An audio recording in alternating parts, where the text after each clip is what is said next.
Nice. Well done. You passed the test. Um,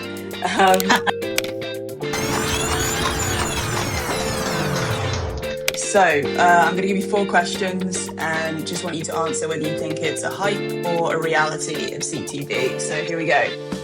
QR codes are the only way to go with CTV creative. Hype. CTV is now a true performance channel, not just an awareness play. Reality, 100%.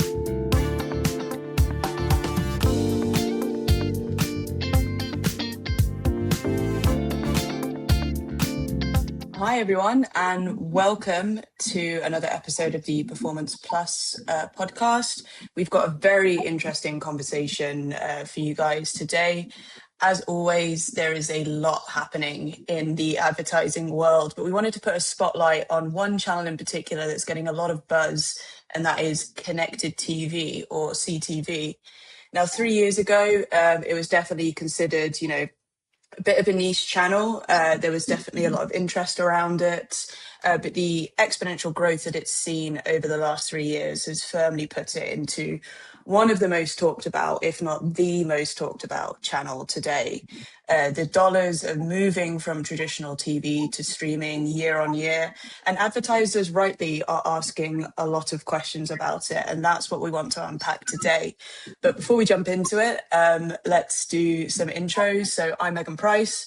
I'm the Director of Programmatic Strategy and Planning here at M+C Saatchi Performance. And with me today, I've got Mark, who is the Associate Director of Ad Operations at Smadex. Hi, Mark. How are you doing today?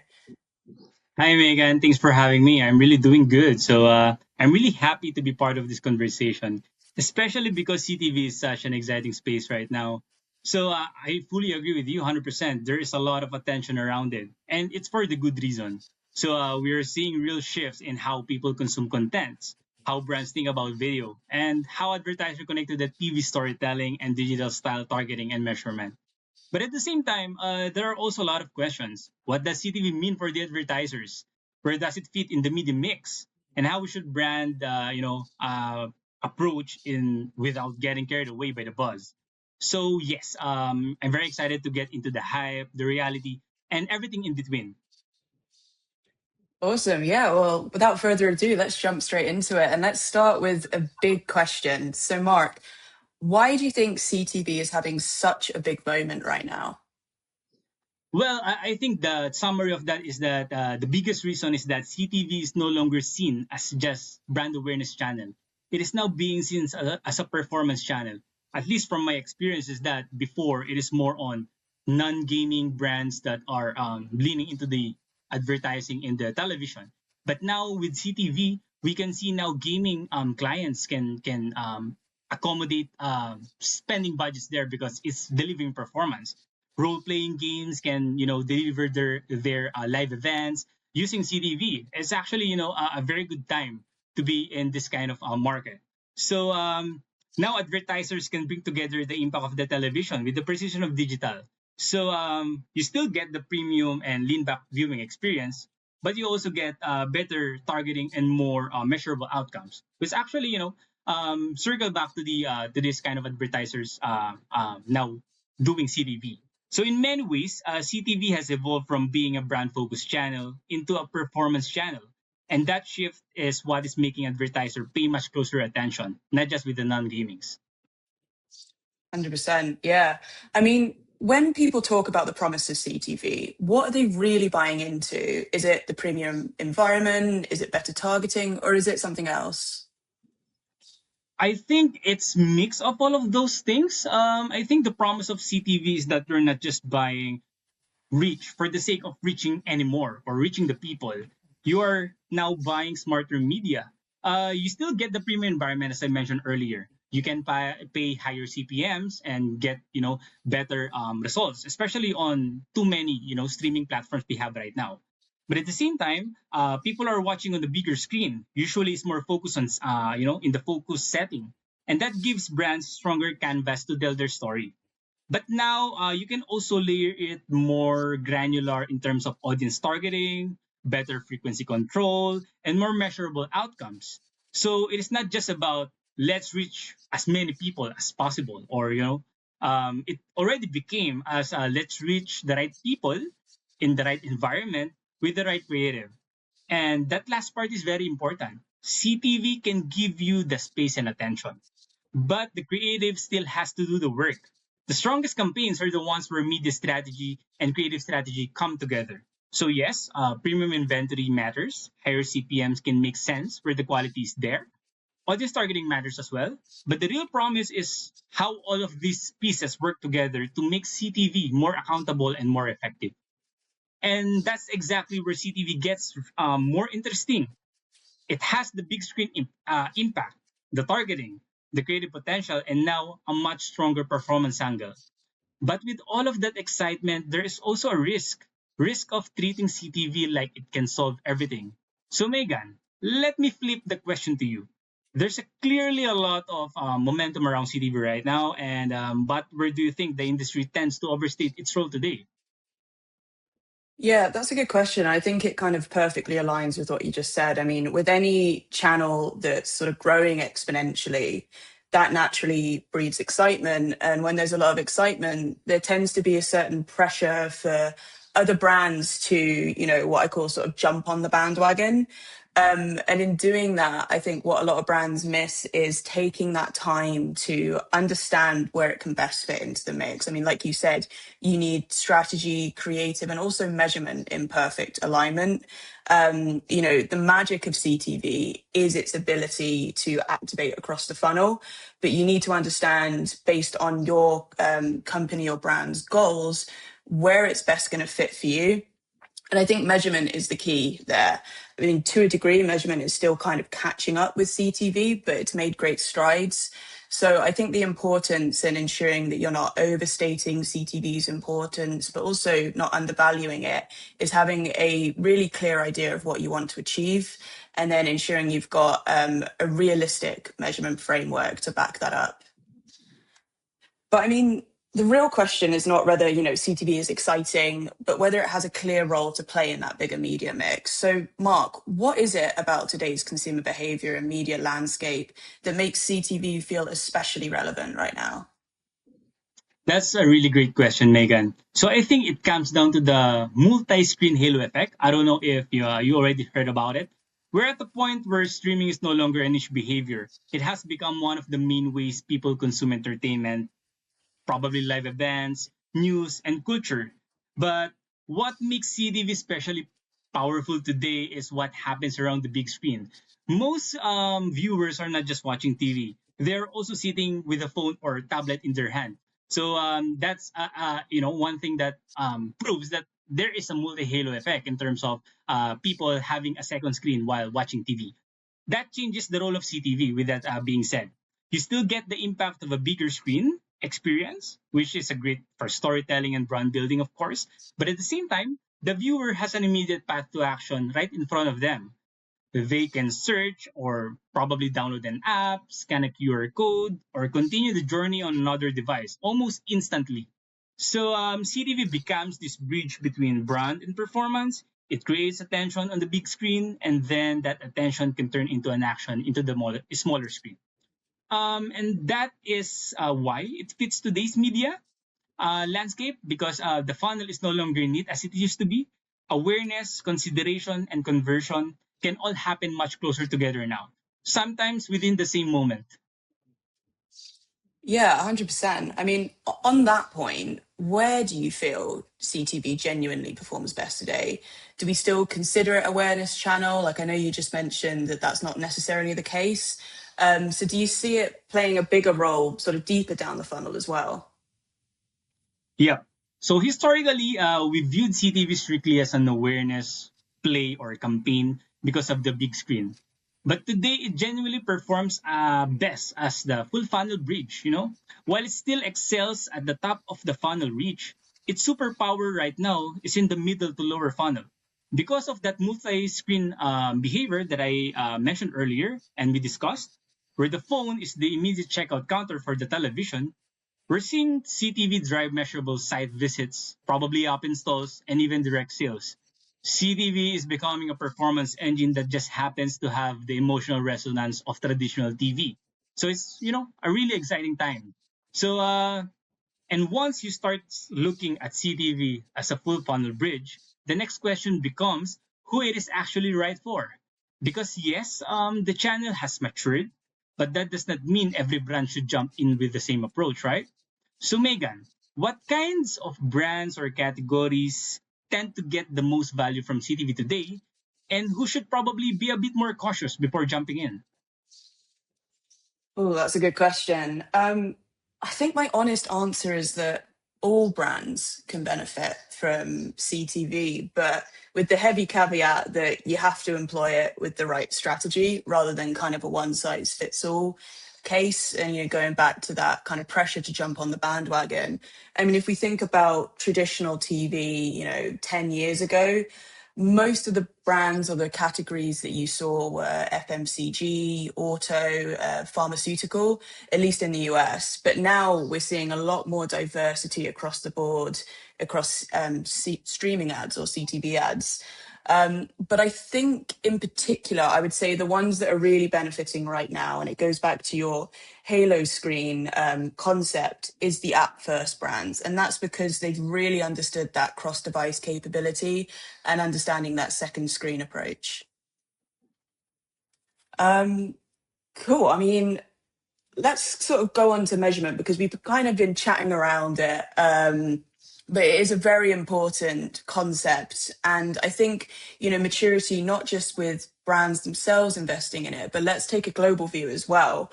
I think the maturity of CTV does really depend on where each region is. And measurement is where a lot of the debates tend to happen. So, Mark, what is the right way to measure CTV without undervaluing or expecting too much? I think the right way to measure CTV, in my honest opinion, is that you should not treat it as a banner ad.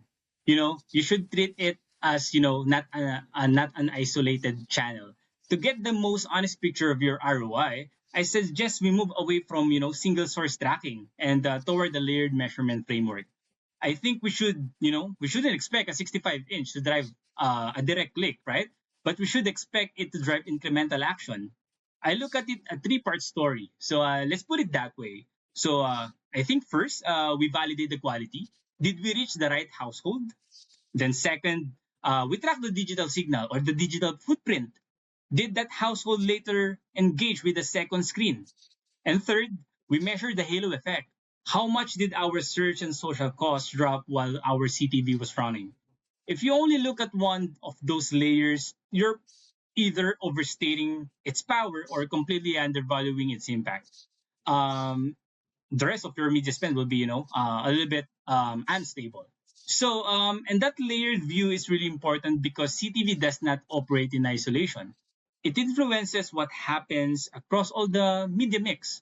That naturally brings us to the programmatic side of things. So, Megan, my question to you is that from a programmatic point of view, what has changed the most in how CTV can be planned or bought in recent years? Yeah, I think when CTV first started emerging, a lot of big publishers saw the value in opening up to ad inventory. I mean, Netflix is the obvious one that comes to mind. But when they started doing that, they were very much operating as walled gardens. So that sort of caused the market to be very fragmented.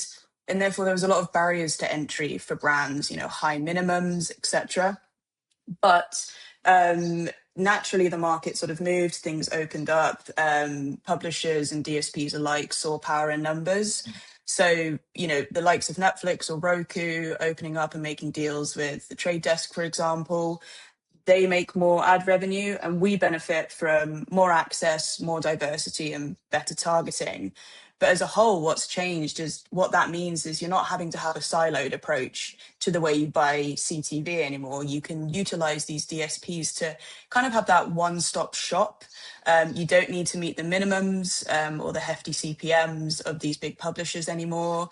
You've got better frequency capping because you're using one DSP to access all of that inventory. So your media investment is going to work harder and work better. And you can activate more audiences against it. So as a whole, I think it's very much caught up to other channels such as display or audio streaming in that sense. and just made it a lot more effective and a lot more approachable for brands. 100% agree, Megan. 100%. That's a really good point. More buying options, better targeting, frequency capping, curated supply, all of those things that gives advertisers more control. But it also, on the other hand, it also raises some expectations, right? So a lot of people now want every channel to prove immediate business impact. Do you think it is a fair expectation for CTV? Or do you think that mindset sometimes limit how the channel is used? Yeah, I mean, at the risk of opening up a can of worms, I think that's kind of a common trap across the board, regardless of channel. I think short termism limits your growth as a brand, and that's a fact. And it's very easy, it's a very easy trap to fall into with all of the wealth of real time data that we can now get thanks to these attribution platforms, media mix modeling, and all the strides that measurement has made. But I think it is more so relevant for cross funnel channels like CTV. Brand awareness doesn't happen overnight, and neither do conversions. And with these digital channels, they have these super powerful algorithms, but you've got to let them mature, and that takes, 2 weeks up to a month, maybe sometimes longer. But that's not to say that you're not going to get any immediate learnings. But I think what it does highlight is why a strong measurement framework is so important. I think you need to be realistic and you need to look at your long-term goals and then create some strong architecture to look at short-term metrics that help you kind of direct yourself to ensure that you're on the right track to achieve your long-term goals. So it's very much a encouragement of a bothism approach, and making sure that you're not sort of having too high expectations, especially in the first week, which I have seen happen before.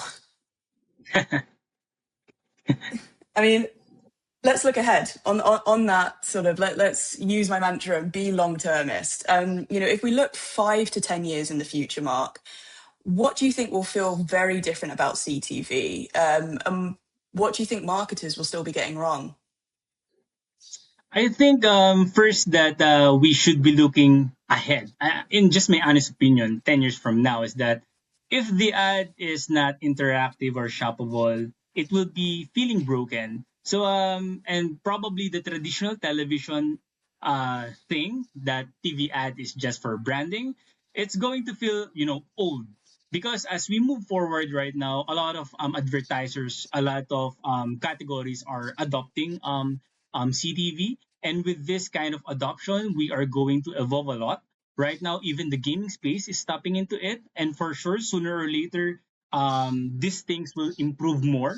At the same time, is it will feel more of like a path towards better ads in terms of creative strategy, because we're now putting into factor the gaming side in terms of creative strategy. So ads in the next 10 years will be, a whole lot of different.